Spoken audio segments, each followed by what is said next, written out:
produire d'électricité à Conakry? Oui, effectivement, vous savez que cette situation de l'électricité est aujourd'hui un levier assez important, suffisamment légitime pour mesurer je vais dire, la satisfaction des Guinéens par rapport à ce qui se passe, parce qu'un régime politique, des autorités politiques, c'est de recevoir d'un côté la demande sociale et de pouvoir travailler sur cette demande sociale-là, prendre des décisions et des actions de manière à satisfaire la population. La demande, elle est de plus en plus marquée en termes d'accès à l'électricité, mais de moins en moins, la capacité de l'État à satisfaire cette demande-là est entamée. Et je suis d'accord que le président Alpha Condé a fait beaucoup d'efforts dans ce secteur-là, mais l'électricité, ce n'est pas que créer de l'électricité. L'électricité, c'est 3 maillons. C'est, comment on appelle... c'est la production des capacités. On a eu Caleta, on a eu d'autres barrages qui ont été entamés, notamment Swapiti par le président Alpha et tout ça. Et il y a, au-delà de la production, il y a le transport. On nous a dit à un moment donné ici qu'une bonne partie de notre électricité s'opère entre les barrages et nos ménages, parce que les lignes de transport de cette électricité-là sont des lignes qui sont devenues vétustes. Et donc, sur le transport, on n'a pas suffisamment investi pour sécuriser ce que nous produisons afin que cela arrive effectivement au niveau de nos ménages et que vraiment on ait suffisamment d'électricité. Au-delà du transport, il y a la commercialisation. C'est là le problème. La commercialisation, et c'est une société étatique, c'est EDZ, on sait tout ce qui est public en Guinée, généralement, hein, je ne dis pas tout, mais généralement, ce qui est public, c'est mal géré. La plupart des cas. Alors, ce que Yacine dit, dans des termes aussi clairs en tant que citoyen, c'est ce que le FMI a dit depuis très longtemps. Vous prenez les différents rapports du FMI des dernières années du président Alpha au pouvoir, et le FMI a toujours dit cesser de subventionner EDG.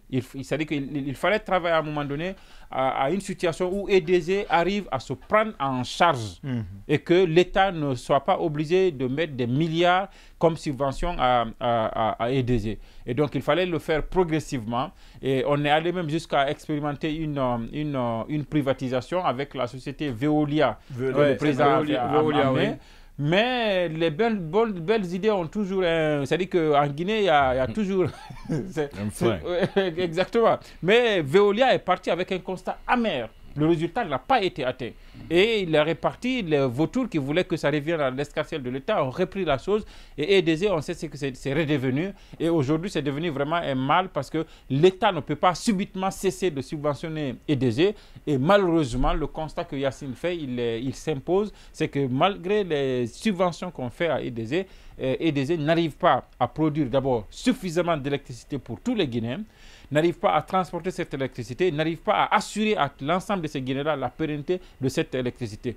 EDZ, le directeur général d'EDZ, se plaît à justifier, à parler de délestage par-ci, de travaux ceci par tout ça, c'est parce qu'il n'y en a pas. Non, mais comprends C'est parce qu'il n'y en a pas. Parce qu'ailleurs, quand il doit y avoir un délestage, on communique. Et c'est un événement. C'est un événement, on communique là-dessus. Mais le constat, on ne peut pas revenir là-dessus si ce n'est de dire seulement les choses. Tout le monde constate que la direction en électricité, elle a baissé. Le fameux tour semble revenir, et à tout moment, pendant que vous êtes en train de suivre votre match de football, pendant que vous êtes en train de photocopie quelque chose, il y a le journal, l'électricité vous lâche. Il y a le procès qui a été reporté, qu'on appelle l'audience. On a mis fin à cette audience aujourd'hui parce qu'il n'y a pas d'électricité. Il y a beaucoup d'autres événements comme ça. Donc le constat, il est vraiment là. Il est là, il n'y a pas d'électricité. L'autre chose, quand on a fini de dire tout ça à EDZ, on dit aussi que certains de nos compatriotes ne payent pas l'électricité. Et ça, c'est justement... Moi, j'étais dans un quartier avant de déménager. Ce quartier, c'est quand je quittais que j'ai compris qu'en réalité, on ne payait pas de facture. C'est-à-dire qu'il y a un chef de zone. Cette zone, c'est pour lui, c'est sa zone. On l'appelle chef de zone. Et à la fin du mois, au lieu que vous ayez des factures que vous payez régulièrement, il passe de ménage en ménage. Vous lui donnez un peu, il et met dans vous la lui donnez poche. 30 000. Et c'est-à-dire que vous Justement, qui êtes là, ça. vous payez à votre bailleur pensant qu'il y a une facture qu'on paye, mais lui, il gère ça avec lui.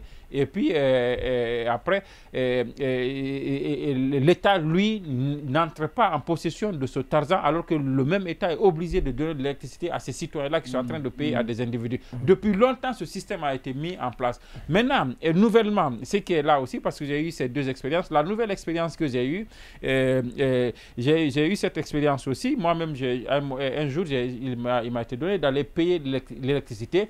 Mais il y a un système de double facturation dans les agences. C'est-à-dire qu'il y a la possibilité dans les agences DDG qu'on vous fasse payer une facture, mais que votre facture-là ne soit pas la vraie facture. Vous pensez avoir payé, c'est 2 mois, 3 mois après que vous venez réaliser qu'en réalité, sur votre compte... Comment ça se fait? Effectivement, c'est ça le problème. C'est-à-dire que nous, on a payé une fois une facture avec une dame. Après, une autre facture est revenue avec une facture qui était très colossale. Ouais. On est parti de 300, 700, 1 500 000 et au-delà de cela, avec la même consommation qui n'a pas en fait changé, mais le prix ne faisait que changer. Et des arriérés sont venus. Après, on allait dire, écoutez, on a payé cette facture de telle à telle. On dit non, vous n'avez pas payé. Et après, la dame nous a quand même restitué l'argent. Mais on a eu notre argent, mais on s'est rendu compte que c'est donc possible parallèlement à la facture officielle DDG, que des cadres d'électricité DDG fassent payer une facture parallèle au niveau des agences. Et c'est à l'agence de Lambagny. Et ce n'est pas caché. C'est à l'agence de Lambagny ici. Donc, vous avez il y a souvent des problèmes comme ça. Et vous voyez que cette mauvaise gestion-là, elle existe encore. C'est une agence qui ne fait pas bonne presse. Effectivement. Donc, je pense que... Pas du tout. Je pense qu'il y a... Ça a été même saccagé. Il y a assez de problèmes. Je ne suis pas d'accord avec ces compatriotes qui, quand ils sont mécontents, manifestent, barricadent les routes et après des répressions sanglantes et avec nos forces de l'ordre qui ont la gâchette facile et tout ça. Mais le problème, c'est que à 18h, à 19h, vous avez le courant. Oui, il y a ça aussi. Il y a ça. Non, il y a que nos autorités ne connaissent que le langage de la rue. C'est dommage. Donc aujourd'hui, il y a un véritable problème.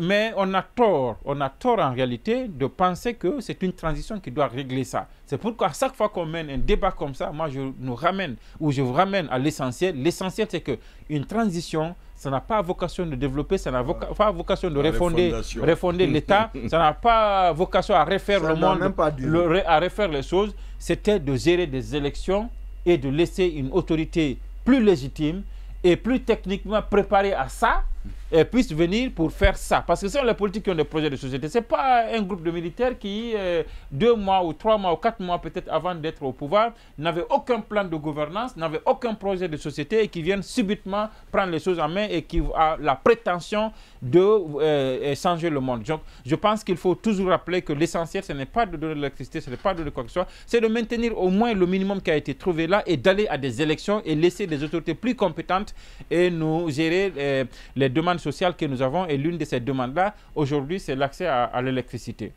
Aujourd'hui, c'est l'accès à l'électricité.